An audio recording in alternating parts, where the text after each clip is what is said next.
Hello, everyone. Welcome to Recalling the Adventure, where we take our entrepreneurs back to where they began and recall how their adventures got started. Today, we have with us the co founder of Sleepy Owl Coffee, Arman Sood. Having studied law, Arman went on to bring beer pong tables and solo cups to India. He then worked in marketing and communications at a student focused startup before beginning his journey with Sleepy Owl Coffee. If I've missed anything, could you fill in the blanks? No, that's absolutely accurate. Yeah. All right, perfect. So, one thing that stood out to me from when you guys were talking about from what I've seen about you guys before, is that all three of you had like pretty good jobs and etc. before you all decided to take the risk. Mhm. So, were you always leaning towards entrepreneurship, or did you initially plan on sort of climbing the ladder?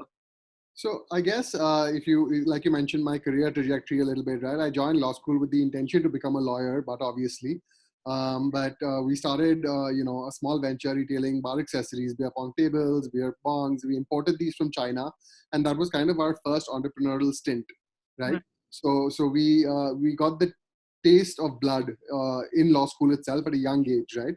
The whole experience of trying to run a business, it wasn't a successful business, but the whole experience of trying to do it, experiencing failure, navigating all the obstacles in our way, kind of got us uh, in the mind state of being wanting to be entrepreneurs, right? Of course, when we graduated law school, it was tricky because there's the expectation from both society as well as to Yeah. some extent your parents, and I wouldn't lie, even us ourselves, what are we doing? What's our plan? And so we did take up jobs, but we took up jobs in, I would say, alternative careers, right? Mm. So I joined an ed tech firm, and I was doing marketing, PR, communication, stuff that I kind of had an inkling towards because of the business that I did before, and stuff that I joined at the junior most level. So I was hungry to learn, right? And couple of months in, about 8 or 9 months in, my co-founder and I, we started brainstorming about how we can get back into being business owners, how we can be entrepreneurs and do something for ourselves. And we were lucky that our brainstorming sessions were very fruitful, and it led to Sleepy Owl. It could have gone nowhere Right. also, but yeah, luck was on our side, and we took the plunge. So, one thing that you mentioned, which is very interesting, is so when let's say they've just graduated or they've done a year or two in a pretty good job, the thing they think is that, okay, I can either continue climbing the ladder at this job, which is sort of guaranteed mid level success, Mm-hmm. or I can take the sort of risk and become an entrepreneur. But I think one key thing that people miss out on is that even if you become an entrepreneur, it's okay to fail, and Mm-hmm. it's completely okay. Like, so can you give your experience on that? You said that the first venture didn't pan out as well as Sleepy Owl did, but then you guys Correct. did go back to Sleepy Owl. So how is So, that? What is that like? so the first venture, it had its own set of challenges, right? We were law school students, right? So when I was 19 when I started it with my co-founder, and we got our seed investment from our parents, right? And we told them that, listen, this is going to be a project, not a business, right? It's a project that we're doing and that we want to try our hand at. It'll involve e-commerce, which is selling stuff online, and kind of pitch this to our parents. And this is when Flipkart, Amazon were just setting their, dipping Right. their toes into the Indian market in e-commerce as well. So it was very early, very new. Um, I would say that was a part-time business, right? Because there was a requirement for us to have to finish law school, right? And it's not an easy degree to do. So we had hours and hours of studies. I'm a sports person. I enjoy my extracurricular activities. So there was all of that, right?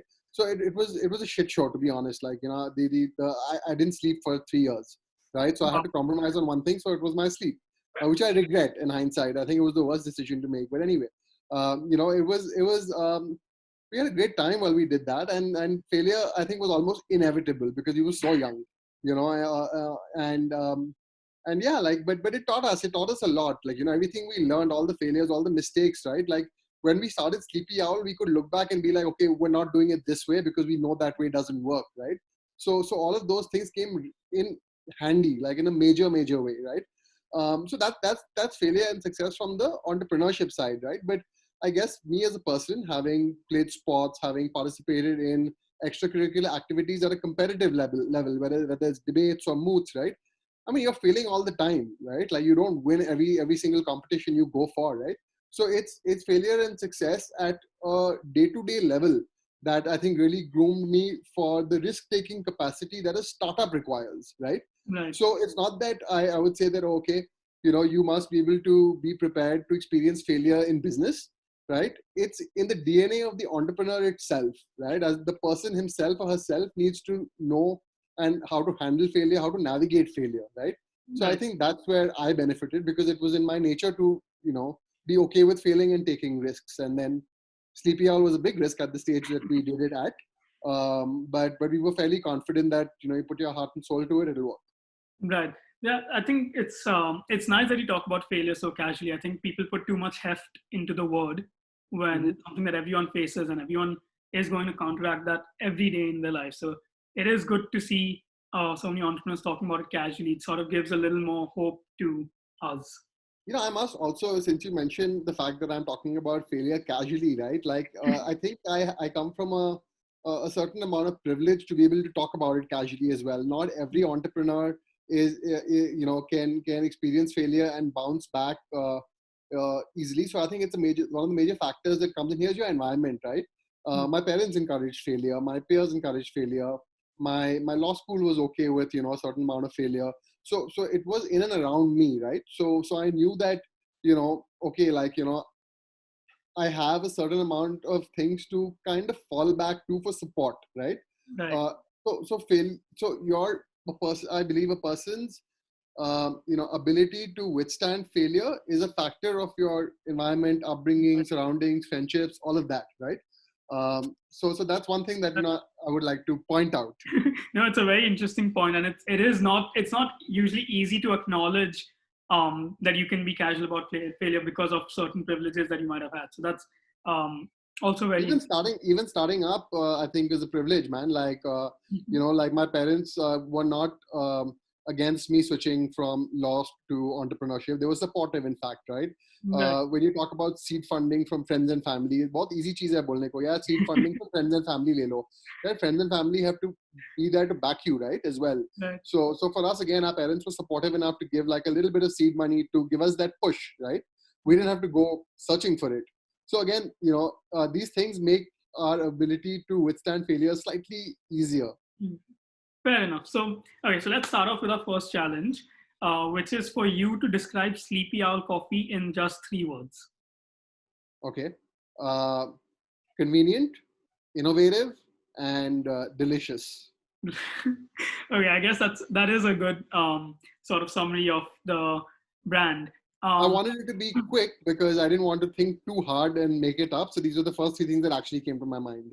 That's exactly the point of the question, is to just sort of understand what you guys are trying to focus on. It's the first 3 things that come into your head. So now we move into sort of specific questions. Of which the first one that I have is, how come Sleepy Owl Coffee decided to do a subscription and a one-time buy model? So sort of both of them alongside each other, and does it work? Okay, so see, at the end of the day, we're a consumer focused product company, right? And in the kind of category that we're in, right, where you're trying to build a habit, in fact create a category altogether, right? You have to give people the opportunity to buy one off, right? Where they come, they buy, they try it, right? Trials is a big factor, sampling is a big factor, right? You don't want to commit to something that I believe is coffee, cigarettes. People are very particular about the brand that they consume, right? So switching is very difficult, right?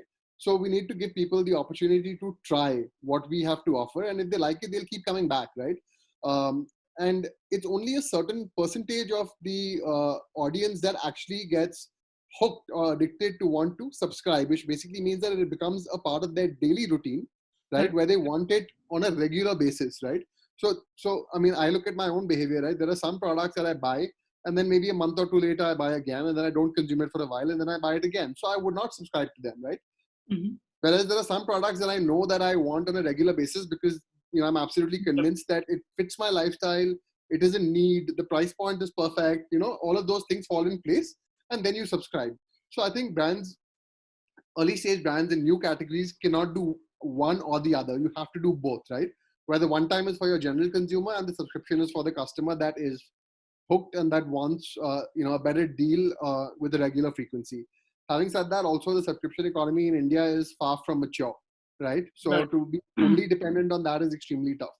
Got it. So as a business to grow, we had to, uh, kind of do both. Do both. Fair enough. And I'm glad that you mentioned habits and getting hooked on stuff, because it isn't easy getting a customer to change their habits, especially it's when it comes to something that they are going to be very meticulous about. For example, coffee. So for me personally, I am very used to making my coffee when I wake up in the morning.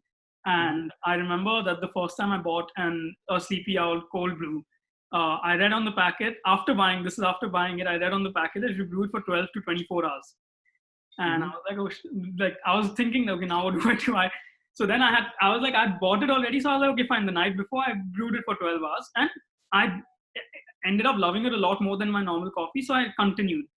But Mhm. I think the biggest difference there was that I'd already bought it. So for me to make it worth it, I had to try to change it. But for example, now if I'm going to the shelf and I see that, oh, you have to brew it for 12 to 24 hours, but I make my coffee in the morning, changing Mhm. that habit. So these behavioral aspects, do they affect your decisions? Of course, it's extremely tough to, So let's put it this way first, right? You made your purchase without even going through the instructions on the web page, right? The information is all available there, right? But Yeah. that behavior in itself, right, is a sign that, like, what I would call brand marketing, right? Mhm. Where you are convinced that the brand has something interesting to offer, right? You didn't do too much research on the product pages, but you went ahead and bought, right? So that's why I feel there is a good brand pull that allows for this behavior to happen in the first place, right? Of course, it's a challenge when customers.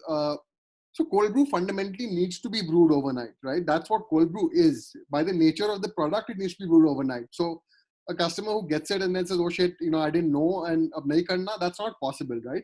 Got Of course, people who do it, try it, they really enjoy it. But we get this complaint often that, oh, I forgot to brew the night before and I was left without coffee in the morning, right? So that's tough, right? To get people to remember to brew it at night, to get people to make that habit, because coffee, you're right, people have traditionally brewed it in the morning, right? right. But cold brew requires you to brew it the night before for the morning. But an important thing to note is that cold brew, once brewed, stays fresh, right? So if you make a batch of cold brew, you can keep it in your fridge and it stays fresh for a week, right? So you don't need to brew it the Okay. next morning and the morning after, right? So you make a liter of cold brew, which is about 6 to 7 cups. You Mhm. have a cup or two, the other cups stay fresh in your fridge. So you save time the next day and the day after, because you don't have to brew in the morning, you have your coffee ready. But Got these things to explain, it's easy one on one with you, right?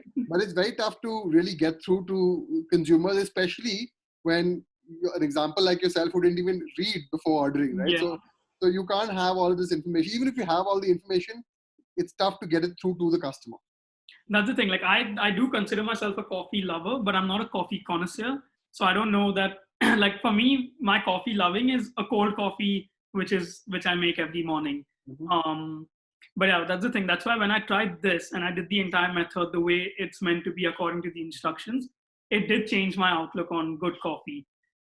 So I guess it is difficult to have that You know, until you you use the term coffee connoisseur, right? Like, so we're not even targeting coffee connoisseurs. We don't want to sell to coffee connoisseurs particularly, right? Like, we're targeting people who want to move up from instant coffee into freshly brewed coffee without the hassle of the art and science of brewing, right? So Mhm. we make the brewing process extremely easy. So a coffee connoisseur might be, or especially a coffee connoisseur who loves the therapeutic experience of brewing a cup, right? It's very tough for them to make us a habit because they already have the habit of brewing, right? We become the second option of convenience. Okay, maybe I don't want to brew, so I have a sleepy owl bag ready, right? Right. But our target is consumers moving up the instant coffee to the freshly brewed coffee in a convenient and easy manner. Yeah, no, that's how actually. So my sister does the entire. She's got like an aeropress with the grinder, and she Fantastic, gets her beans and stuff and does all of that.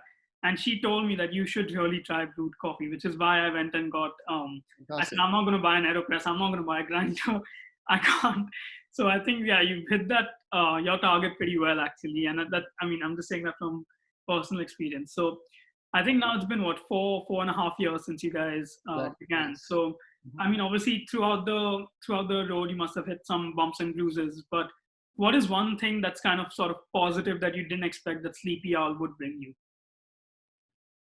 I mean, so like while the journey in the last 4.5 years has been slow. I would say we're not the creds of the world where we've or the Biras of the world where we've managed to achieve like uh, success very quickly, right? We are playing in a very new category where it takes a lot of time to educate the consumers.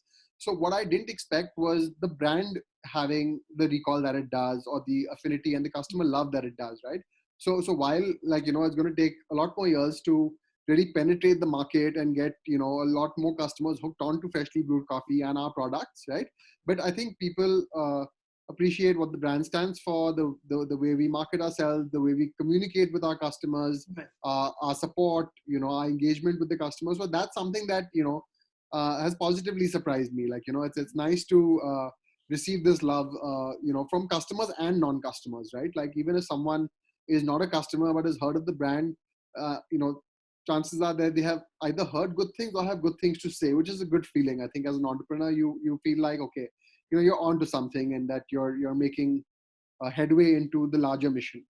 Right. No, that's good. And in fact, you when you say the good things to say, when obviously when we spoke a little bit over LinkedIn and chat, I asked a few of my friends and family whether they've heard of Sleepy Owl, Mm-hmm. and this is people that don't particularly love coffee. They're the tea drinkers of the world, Mm-hmm. and even they were like, most of the responses I got were, "Oh yeah, the vanilla one is so good." I think vanilla is I don't know why, but It's a most. recent launch. Yeah, we launched it last month. Yeah. Oh, okay, so I'm guessing the marketing is why people have bought it more. That yeah, so all of them were just like, yeah, the vanilla is really good. But yeah, so speaking of like this entire idea of tea drinkers starting to drink coffee, the entire coffee revolution has hit India really well in the last few years. I think around where I live, we went from two sort of cafes, like coffee shops mainly for coffee, to I think right now there's about 10 that I know, and probably more that I don't even know of in a 1 kilometer radius. Fantastic. So how do you plan on staying relevant in this space? Is there a discussion of a physical store or no, and just the way forward kind of? So yeah, so we keep we don't discuss physical store as much as we get asked about if we want to or should do a physical store. I think our way of staying relevant is is being very unique in what we do, right? Being innovative and unique in what we do, right? So we are sticking to our core, our fundamentals, right? Which is, like I said, convenient, innovative, delicious coffee products, right? So we have operated direct to customer, we have operated on Amazon, and we are making headway into FMCG, at retail stores, right? So we want to stick to these methods, and I think our relevance, will be a function of the product innovation that we can do as we go forward, right? So I think from in the last 4 years, year on year, we've launched new products, that have pushed the benchmark for what a good quality, clean label beverage should be, right? And I think we have a few more aces up our sleeve in the next few years, and we're going to take our time and do it, because the idea is to not rush launches, not launch too many things Right. at one go. Let products mature, let audiences enjoy it, let us also take our time to perfect our products, right? While they say in startups you should just take the minimum viable product and put it out there and see what the customers say, but I think that the way we've paced ourselves, we want to continue to be a little meticulous about what we launch. Let's take the vanilla, for example, that you're getting good feedback about, right? Like, it's been a year in the works, right? Not Oh wow. in terms of not in terms of that, okay, every day for a year we were working on it, but we took our time with, like, trying to Right. perfect that the right the right flavor point. And one of the good feedbacks that we get now on the vanilla, other than the people that like it, is that most vanillas and hazelnuts or flavors on the market are too flavor heavy, right? They say that Sleepy Owl is just subtle, which is nice, Yep. right? So I think that effort paid off. I completely agree. I think one of the important things to note is at every stage of a startup, there's a certain level of percentage of patience that you need to have. Hmm. And obviously that keeps shifting around. But even the minimum viable product thing, I think that's sort of good to get your name out there in the beginning. But then, Hmm. yeah, then every rollout should be kind of more Absolutely, formalized, more patient, more thoughts behind it. absolutely, yeah. Um, but yeah, and what about global? Do you guys plan on going global? It's yes, we do, most definitely. But when we have the global discussion, right, one of the things that we talk about is, listen, like, don't rush it, right? Like, we still have India to capture before we can go global, right? Right. There's a lot of India left, for us to prove ourselves in, to get better revenues, reach more customers, do those things before we go global. Having said that, almost every third day we have inquiries from all over the world where people are interested in, like, trying the product or sampling it or wanting to resell it in their countries. I'm absolutely not making this up. This morning I got an email from someone who is Ahmedabad based, but lives in New Zealand, and he's keen on exporting it to New Zealand, or he probably has a business there, and he wants to sell it there. And this email came this morning, and I was like, wow, New Zealand! Like, I didn't expect I wasn't even thinking of that as a potential market, right? Right. Also, and again, this is a function of brand marketing, right? Many people who haven't tried the product but seen it online, right, or heard about it or read an article, they get attracted to wanting to understand if we do export or no, right? The second global angle to this is, and something that I've seen happen, is customers who were in India, who enjoyed the product and then moved to another country, right? Then they really And then they're like, listen, like, I can't survive without it. When are you coming to the UK or Hong Kong or Canada? And this is all last couple of months, huh? Hong Kong, Canada, New Zealand. So I mean, it's for us, it's very humbling to see that our own customers are keen on continuing to drink our coffee even when they go to global markets, right, where there's so much more out there that's available. So yes, global is on the cards, 100%. It's sort of like the universe is telling you now over the last few months that, okay, it's time to look at global. It's time to look at global. But that's awesome. So with that, we'll move on to the rapid fire round. So you have about, I'd say, 3 to 5 seconds to answer each of these questions. So let's start. iPad or notebook? iPad. Favorite social media platform? Instagram. Which hobby of yours did your company kill other than sleep? Which hobby of mine did my company kill? Yeah. Interesting. None, man. I think because we're three co-founders who are friends running a company together, I think we encourage each other to keep our hobbies alive. That's awesome. I don't know if this is there's a not safe for work answer, but I'll skip that right now. Have you made any enemies in the process? Absolutely. What is the weirdest place from where you have worked? Dude, everywhere. Like, name it, man. Like, so I say work is 24/7, right? Like, you could be working anywhere where you have a phone and a network, right? So yeah, think of any place in the world, man. Like, I've worked out of there. Okay, how many all-nighters did you pull in your first year? First year of Sleepy Owl? Yeah.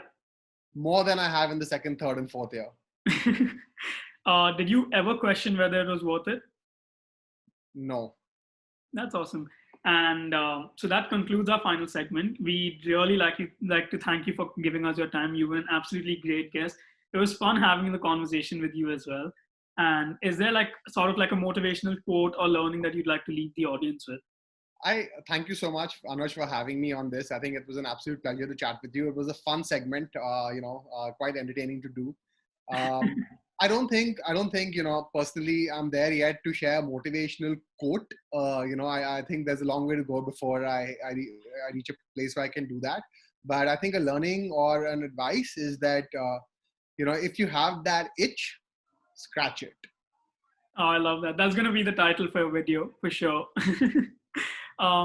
But yeah, so wait, I'll just, again, thank you for so much for coming.